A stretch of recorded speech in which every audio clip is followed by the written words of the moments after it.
climate change is basically insulation for the earth. And anybody who tells you different, I mean, it's more complex than that, of course.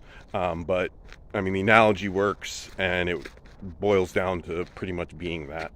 So it's insulation for the earth, and we put up per American 150 pounds of CO2 per person per day, and that's just from the burning of oil. If you need to, you can look that up. It's because we burn 19 million barrels of oil a day, and then divided by 330 million Americans, and you get to nearly 150 pounds per person per day. Well, if all of those people put up 150 pounds of insulation for every man, woman, and child in America every single day, and then you put that much insulation in the air, that the earth is eventually going to get hotter seems pretty obvious. And unless you don't understand how insulation works, and to be honest with you, the deniers probably understand insulation a lot better than the people that have installed it, than most of the folks who are not. But anyway, I mean, those conversations aren't what we need to be having right now. We need to start talking about the emergency portion of it. The real thing, and it takes a while to fix, it takes a while to upgrade, is the poles. We can't have those melt. I mean, they're big ice cubes in the water. And if those go, I mean, it's gonna get kind of crazy. But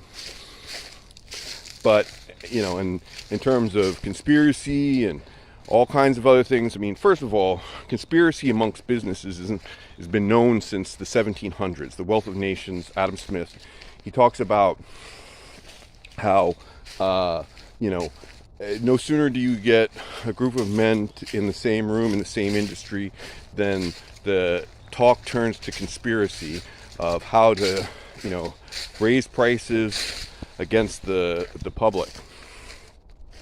I mean, it's a certainty. I mean, it's, propaganda against things.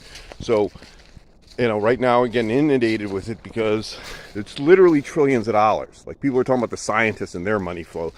Dude, I mean, sure, but most of the science comes from the oil companies. They keep that in mind. In the 1950s or 60s, they verified all of this.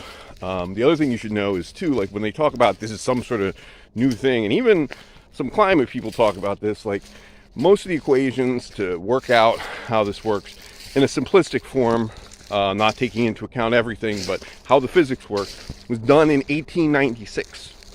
The theory was first put forth by a guy named Fourier about the time Jefferson was in the White House. So, I mean, it's hundreds of years old. It's not new science. And believe you me, scientists know how to measure insulation if we can have instantaneous worldwide communication, which is a little harder. But at any rate, I mean, it's an emergency. Now, there's things we can do to, start, putting a layer on to reflect more energy back into space, which is what we need to do, because the last thing in the world you want to do is add more heat to the system, and have it be uncontrolled. I mean, what we're talking about is 27 feet of sea level rise. Now, right now, like when we look in the paleoclimatic record, the last time that the CO2 levels were this high, there was no ice on the earth, and and obviously the sea levels were high enough that every coastal city in the world